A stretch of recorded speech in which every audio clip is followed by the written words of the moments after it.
विद्यार्थियों, जो हमारा सर्वनाम रहेगा निश्चयवाचक सर्वनाम। लेकिन निश्चयवाचक सर्वनाम में एक किसी भी व्यक्ति, वस्तु, प्राणी के निश्चित होने का ज्ञान हमारे को होता है, वह निश्चयवाचक सर्वनाम का प्रयोग होगा। सामान्य निश्चित ज्ञान बोध बिल्कुल सामान्य अर्थ के अंतर्गत आता है। निश्चित ज्ञान बोध होता है। देखो, यह परिभाषा सामान्य परिभाषा, बगैर उदाहरण भी हम इसको समझ सकते हैं, इसमें कोई नई बात नहीं है। वे सर्वनाम शब्द, सर्वनाम पढ़ रहे हैं हम, सर्वनाम शब्द पढ़ रहे हैं तो सर्वनाम शब्द तो आएंगे ही, जो किसी वस्तु, व्यक्ति के निकट या दूर होने का निश्चित ज्ञान करवा देते हैं हमारे को। ठीक है, किसी वस्तु के निकट या पास होने का निश्चित ज्ञान हमारे को करवा देंगे। कैसे?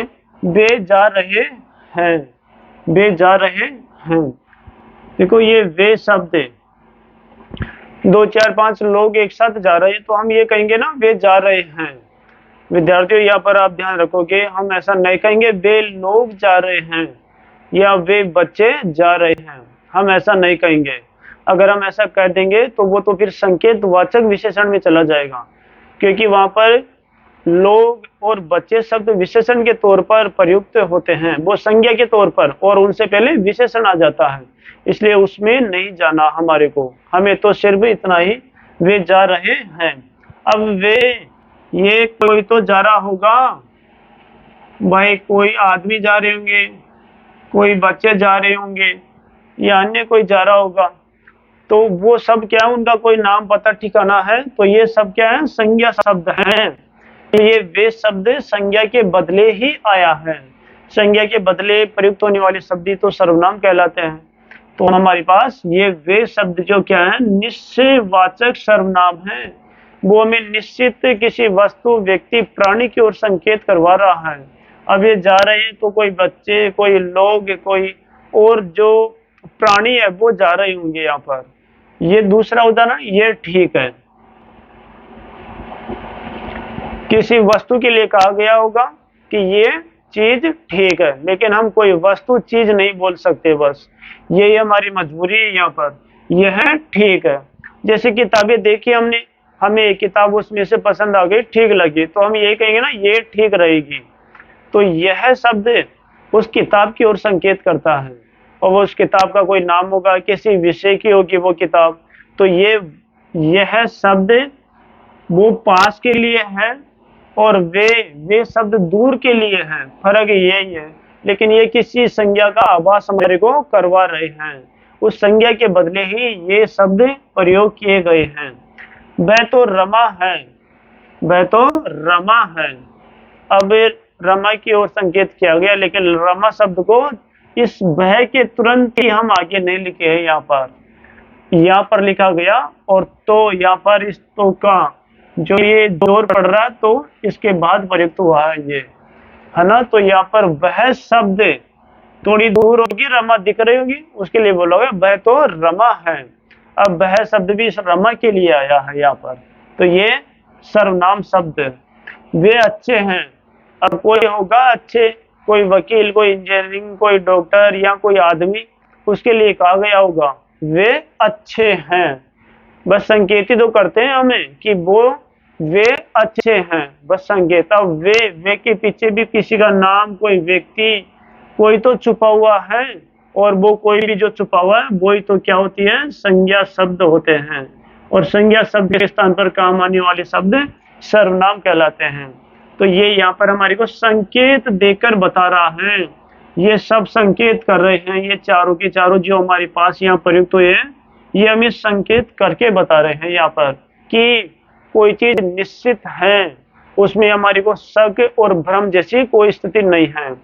देखो, वे अच्छे हैं, अभी कहा जाए अच्छे हैं, अब सोचेंगे कि कौन अच्छे हैं, वह तो रमा है, ये ठीक है, ठीक है, ठीक है, हम सोचेंगे क्या ठीक है, कौन सी किताब ठीक है, हमें समझ नहीं आ पाएगा, इसलिए इन शब्दों का प्रयोग हमें अनिवार्य रूप से करना पड़ेगा।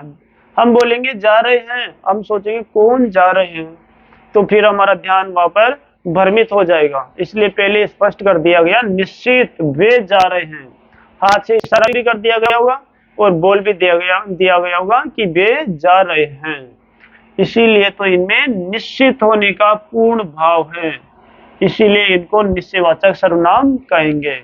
ये सब शब्द इन संज्ञा के बदले में आए हैं। वे कोई होगा, वह तो रमा, ये रमा के लिए आया गया, ये ठीक है। कोई किताब पसंद किया आपने, कोई कपड़े पसंद किए, भाई ये ठीक है। कोई शर्ट पसंद की, ये ठीक है। तो यह उस किताब शर्ट के लिए या कपड़ों के लिए आया। वे जा रहे, कोई बच्चे, कोई लोग, कोई जा रहे होंगे, उनके लिए कहा गया। तो इनके मूल में संज्ञा शब्द है, और संज्ञा शब्दों के स्थान पर आने वाले शब्द सर्वनाम कहलाते हैं। तो ये निश्चित होने का हमारे को ज्ञान करवाते हैं। सामान्य परिभाषा, वे सर्वनाम शब्द जो किसी वस्तु व्यक्ति के निकट या दूर होने का निश्चित ज्ञान करवा देते हैं।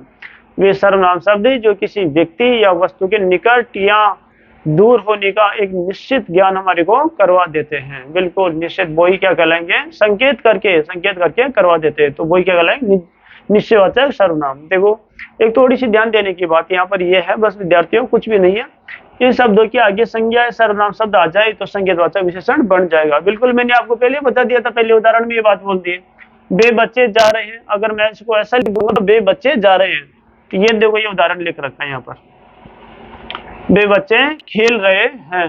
देखो ये वे शब्द आया, बिल्कुल ये निश्चयवाचक सर्वनाम का उदाहरण है।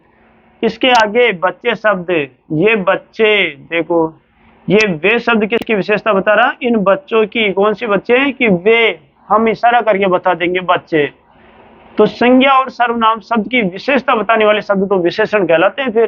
तो यहाँ पर हमारे पास ये बच्चे शब्द आने से काम बिगड़ गया, इसलिए अब ये तो विशेषण में चला जाएगा। ये शब्द विशेषण का वे, यहाँ पर अब हमारे पास में वे शब्द सर्वनाम शब्द नहीं रहा और निश्चयवाचक सर्वनाम में नहीं आता।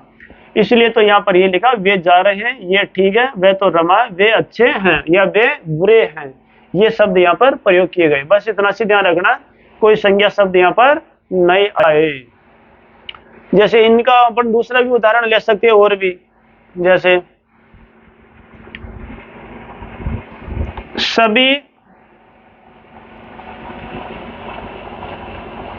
सभी बालक दौड़ रहे थे।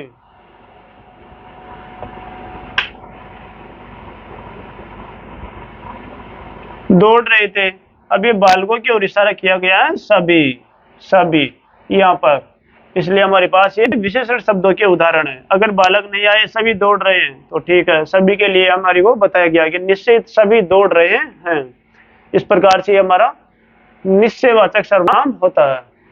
तो ठीक है विद्यार्थियों, इन पर आप ध्यान देना। बस यही हमारे को क्या है, निश्चयवाचक सर्वनाम को समझने में सहायता करेंगे। यही शब्द हमारे को निश्चित होने का ज्ञान करवाते हैं। किसके, जो संज्ञा और सर्वनाम शब्दों की जगह पर आए, ये सब संज्ञा शब्दों की जगह पर प्रयुक्त हुए। बताए ना, अभी आपको जो भी बताया इस प्रकार से संज्ञा शब्दों की जगह प्रयुक्त हुए हैं। संज्ञा शब्दों के स्थान पर आने वाले शब्द क्या कहलाते हैं, सर्वनाम कहलाते हैं। इस प्रकार से हम इस परिभाषा को